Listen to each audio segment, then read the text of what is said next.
ফরজ নামাজের পর সকলে মিলে মোনাজাত করার ব্যাপারে বিস্তারিত। এও এখন বলতে হবে? এখন তো অনেক মাযহাবী আলেমরাই বলছেন যে তার কোনো প্রমাণ নেই। আর যদি প্রমাণ আছে কোনো কিছু নেই, একটা তো হলেই হলো। মুহাম্মদ সাল্লাল্লাহু আলাইহি সাল্লাম তার 23 বছর জীবনীতে একদিনও যদি দোয়া করে থাকেন হাত উঠিয়ে, যে হাত উঠিয়ে দোয়া করেছেন, সাহাবায়ে কেরাম আমিন আমিন বলেছেন, যথেষ্ট। এক ওয়াক্তের যদি এটা যদি করে থাকে তাহলে এটা প্রমাণিত হয়ে যাবে। বুঝতে পেরেছেন? এখন ভাইদের দলিল হলো আল্লাহ রাসূল সাল্লাল্লাহু আলাইহি সাল্লাম তো নিষেধ করেননি। এটা হলো তাদের কথা যারা কোরআন এবং সুন্নাহ বুঝে না বা বুঝেও না বুঝার ভান করে। এক শাইখুল হাদিস এই ধরনের একদা কথা বলছিলেন, এক সেমিনারে ছিলাম, অনেক ওলামায়ে কেরাম তো বলছেন সরাসরি দেখাতে হবে যে এটা নিষেধ। ফরজ নামাজের পরে যৌথভাবে সম্মিলিতভাবে হাত উঠিয়ে দোয়া করা যাবে না, এটা সরাসরি দেখাতে হবে। তা আমি তখন ওনার কাছে গিয়ে বলছি, খুব লাফাইতে শুরু করেছে। আমি ওনাকে বসছি, আমি বলছি যে সে একটা ছেলে জিজ্ঞেস করছে যে চাস্তের নামাজের জন্য আজান দেওয়া যাবে কি যাবে না। চাস্তের নামাজ আছে না নাই?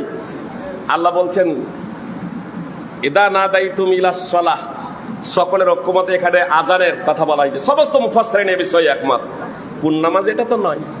তো আমি বলছি চাস্তের নামাজের জন্য আজান দেওয়া যাবে কি যাবে না? যার ইচ্ছা হয় আসবে, না আসবে, মানে জায়েজ মনে কেউ যদি চাস্তের নামাজের জন্য আজান দেয় তো এটা দেওয়া যাবে কি যাবে না? তো বলছে না, এটা দেওয়া যাবে না। তা আমি বলছি শেখ যদি এখন জিজ্ঞেস করে যে চাস্তের নামাজের জন্য আজান দেওয়া যাবে না, ডাইরেক্ট নিষেধ দেখান, তো এর দলিল বলছে এই বিষয়টা বাদ। এখন এই বিষয়টা বাদ। আমি বললাম শেখ আপনি বুঝে গিয়েছেন, আপনি চুপ করেন, আর না হয় স্টেজে গিয়ে আমি ঘোষণা দিয়ে দেবো। শেখ বলছেন ঠিক আছে, আর কিছু বলিয়েন না। সেদিন আমি সব বলিনি, সেদিন আর স্টেজে আমি বলিনি যে এই হচ্ছে অবস্থা। আপনাদের বলি, আপনারা সবাই জানেন সলাতুল জামাতে তাবদুল সলাতাল ফাদদা বি 27 দারাজা। একা একার নামাজ আদায় করার চেয়ে জামাতে নামাজ আদায় করার ফজিলত 27 গুণ বেশি। সহিহ বুখারী এবং মুসলিম। মনে করেন আমার বক্তব্যের শেষেই এশার আজান হবে, এশার নামাজ পড়বেন, তারপরে সুন্নাত পড়বেন। তো এশার নামাজ জামাতে পড়বেন, ফরজ নামাজগুলো জামাতে পড়বেন, সুন্নাতগুলো একাই পড়বেন না জামাতে? একা একাই। জামাতে পড়লে 27 গুণ নাকি বেশি হবে না? যে আজানের পরেই তো এটা বর্ণনা করা হয়েছে, হাদিস আজানের অধ্যায়ে বর্ণনা করা হয়েছে। কোথাও তো নিষেধ নেই যে সুন্নাতগুলো জামাতবদ্ধভাবে পড়ো না।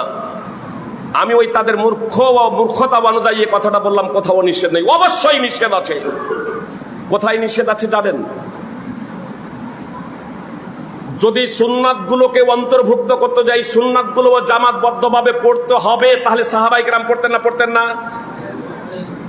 যদি ফরজ নামাজের পরে সম্মিলিত দোয়া করাটা ভালো হতো, তবে আল্লাহর নবী সাল্লাল্লাহু আলাইহি সাল্লাম তার জীবদ্দশাতে একদিনও করতেন না? সাহাবায়ে কেরাম তারা করতেন না? জেনে রাখবেন, চাহিদা, প্রয়োজন, উপকরণ সবকিছু থাকা সত্ত্বেও জীবনে কখনো কোনো কাজ না করা, তো না করাটা হলো সুন্নাত, আর করাটা হলো বেদাত। বুঝতে পেরেছেন? হয়তো বুঝাতে পারলাম না। নবী সাল্লাল্লাহু আলাইহি সাল্লাম এবং সাহাবায়ে কেরামদের আল্লাহর কাছে ক্ষমা প্রার্থনা করার প্রয়োজন ছিল না? উপকরণ ছিল না? 2 হাতখানা ছিল না? এটা উপকরণ। তাহলে প্রয়োজন ছিল, উপকরণও ছিল। বুঝতে পেরেছেন? তাহলে উপকরণ থাকলো, প্রয়োজন থাকলো, তারপরেও এক ওয়াক্তের জন্যও করলেন না। তো যখন করলেন না, প্রয়োজন, চাহিদা, উপকরণ থাকা সত্ত্বেও, তো না করাটা হলো সুন্নাত আর করাটা হলো বেদাত।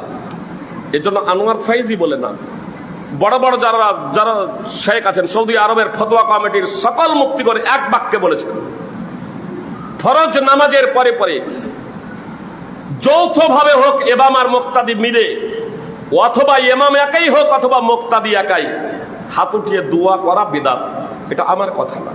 তার কারণ নবী সাল্লাল্লাহু আলাইহি সাল্লাম এবং সাহাবায়ে কেরাম কখনো করেন নাই। সব সময় হাত উঠিয়ে দোয়া করা বিদআত নয়, ভুল বুঝবেন না। ফরজ নামাজের পরে অনেক দোয়া ও জিকির আছে, সেগুলো করবেন। এক কথায় মুহাম্মদ সাল্লাল্লাহু আলাইহি সাল্লামের আমাদেরকে পিছনে পিছনে যেতে হবে, আগে বেড়ে যাওয়া যাবে না। যেটা মুহাম্মদ সাল্লাল্লাহু আলাইহি সাল্লাম করেননি, প্রয়োজন থাকা সত্ত্বেও, চাহিদা থাকা সত্ত্বেও, উপকরণ থাকা সত্ত্বেও, তাহলে সেই কাজটা না করাটা হচ্ছে সুন্নাত। অনেকেই বলে মুহাম্মদ সাল্লাল্লাহু আলাইহি সাল্লাম মাইক্রোফোনে বক্তব্য রাখেন, আপনি বক্তব্য রাখছেন। মাইক্রোফোনের রাসূল সাল্লাল্লাহু আলাইহি সাল্লামের যুগে প্রয়োজন ছিল, বক্তব্য রাখার প্রয়োজন ছিল, কিন্তু মাইক্রোফোন ছিল, যে প্রয়োজন ছিল, মাইক্রোফোন ছিল। এজন্য ঈদের নামাজ পড়েছেন, কয়বার খুতবা দিয়েছেন? দুবার। একবার পুরুষদের মাঝে বক্তব্য দিলেন, সেই আওয়াজ মহিলাদের কাছে পৌঁছায় না, তো এই জন্য মহিলাদের কাছে গিয়ে আবার বক্তব্য দিলেন। সহিহ বুখারীর হাদিস। প্রয়োজন ছিল যে মাইকটা যদি থাকতো একবারই হয়ে যেত। প্রয়োজন ছিল আল্লাহু আকবার এই ধ্বনি সকলের কাছে পৌঁছে যাক, কিন্তু মাইক্রোফোন ছিল না, এজন্য পিছনে মুকাব্বির হতো। এখন প্রয়োজন, আপনার উপকরণ চলে এসেছে, জি, এই উপকরণের মাধ্যমে আমার পৌঁছে যাচ্ছে, কোনো সমস্যা নাই। তাহলে প্রয়োজনের সাথে সাথে উপকরণও থাকতে হবে।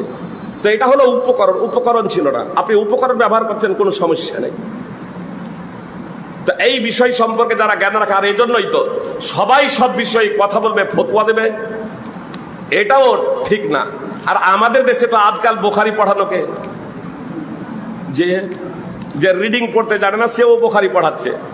ইউপিতে গিয়ে আর রিডিং পড়তে পারে না। জি, আমি তখন ছোট, আমাদের দিকে ফারেক হওয়া অনেক ছেলে গিয়েছে, তারপরে প্রথম ক্লাসের বই রিডিং আর পড়তে পারে না, কয়েকদিন ধরে মার খাচ্ছে।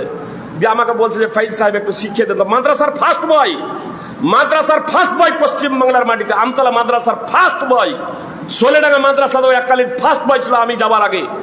সে যাওয়ার পরে ও 2 দিন ধারাবাহিক ভাবে মার খেয়েছে। দিয়ে বলছে ফাইজ সাহেব শিখিয়ে দেন না একটু।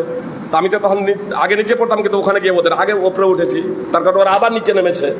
তা আমি বলছি মজা করছো নাকি, হাসি ঠাট্টা করছো? বলছে সত্যি কিভাবে পড়তে হবে এটা বুঝিনি। তা আমি বললাম যদি এই ইউপিতে পড়তে না আসতে, তো বাংলায় পড়ে তোমরা বুখারী পড়াতে দিলে বুখারী পড়াতে শুরু করতে।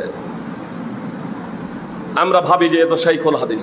আল্লাহ আমাদের, আমি কোনো প্রকৃত শাইখুল হাদিসের বিরুদ্ধাচরণ করছি না। আপনাদের এলাকাতেও অনেক যোগ্য আলেম আছেন, বিশেষ করে মৌলানা ফৈজউদ্দিন, আপনাদের হরিপুর সিনিয়র মাদ্রাসারই শিক্ষক, যে সুপার ছিলেন, সুপারিনটেন্ডেন্ট ছিলেন, নিঃসন্দেহে একজন যোগ্য আলেম।